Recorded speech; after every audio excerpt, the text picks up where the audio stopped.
Petugas gabungan polisi dan Satpol PP ini menggelar sidak di sejumlah kafe dan warung kopi di Kota Parepare.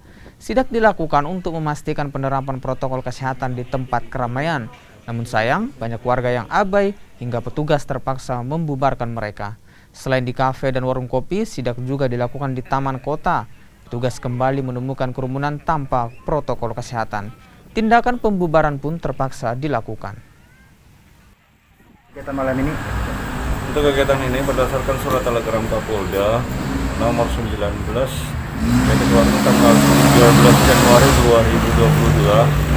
2022 berkaitan tentang masalah cipta kondisi. Dalam hal ini adalah menegakkan prokes dan kegiatan-kegiatan masyarakat yang menyangkut tentang masalah kegiatan yang menyalahi aturan protokol kesehatan.